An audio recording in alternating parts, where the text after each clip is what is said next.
Ciao amici, buonasera a tutti. Ecco qua, una verza. Oggi come me la preparo? Me la faccio soffocata in padella con uno spicchio d'aglio, un po' di concentrato e in aggiunta il moscardino. Eccolo qua, me li sono già lavati, puliti e viscerati, tutto il beccuccio, gli occhietti, eccetera. Questi me li sono anche lasciati un po' in freezer, gli ho fatto un bel congelamento in modo così da intenerirsi. Questo è un consiglio che vi do: polpi e moscardini per farli più teneri. Una volta presi, molto freschi ovviamente, devono essere vivi, molto freschi, vanno messi in freezer in modo così che il ghiaccio dilati e sfibri le carni e quindi le fa diventare più tenere. Per cui vi consiglio di seguire la ricetta, eventualmente replicarla e farmi sapere nei commenti che cosa ne pensate. Io intanto procedo, mi taglio a fettine sottili la verza e poi vado ai fornelli. A più tardi.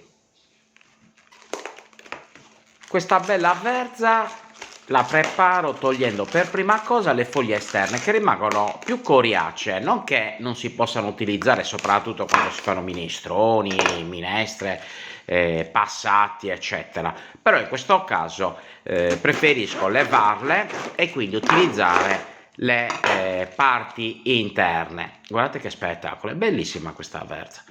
Adesso, una volta tagliata a metà, probabilmente ne uso solamente metà perché è più che sufficiente, la taglio a fette sottili in questo modo. Adesso in una padella abbastanza capiente faccio un bel fondo d'olio extravergine d'oliva e incomincio la soffocatura della verza. Uno spicchio d'aglio e pian piano la faccio rosolare in questo modo. Ci aggiungo un po' di sale, un po' di pepe, questo a piacere, il condimento classico, e poi una volta che ha preso un po' di temperatura, che comincia a rosolare, un goccino di vino bianco e poi un po' d'acqua. Copro e comincio la cottura perché voglio farla passare per bene. Questo per creare una base uniforme sulla quale poggiare i moscardini. Così facendo il calore che viene irradiato è uguale per tutta la superficie della padella e del fondo di cottura. Bene, adesso aggiungo l'estratto di pomodoro o concentrato, che dir si voglia. Una volta si chiamava estratto, adesso concentrato di pomodoro.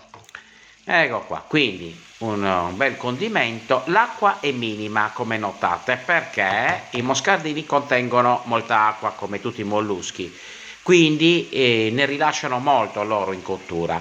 Questo fa sì che insaporisca anche la verza. Ecco qua, messi tutti i moscardini, adesso non mi resta che aspettare la loro cottura. Più o meno una volta portata in ebollizione con coperchio, la cottura dei moscardini della verza è di una mezz'oretta, mezz'ora 40 minuti, più o meno.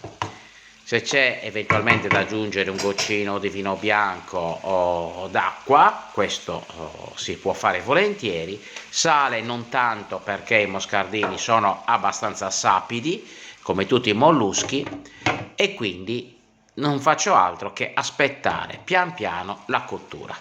A volte rimestando di tanto in tanto per vedere a che punto siamo. Ecco qua, guardate un po' che cosa ho ricavato. Adesso provo la cottura del moscardino pungendolo con uno stecchino, vedete si stacca perfettamente, quindi è cotto.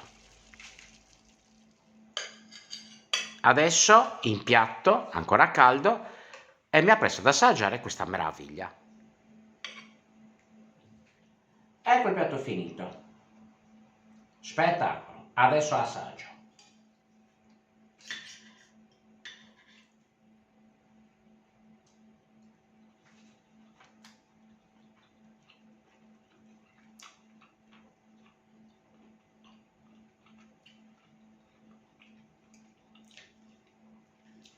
No, esagerato, sta banale. Ci sta benissimo.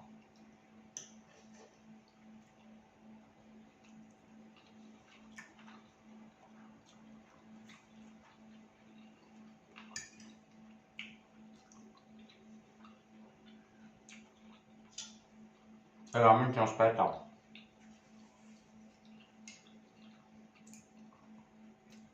Eccezionale.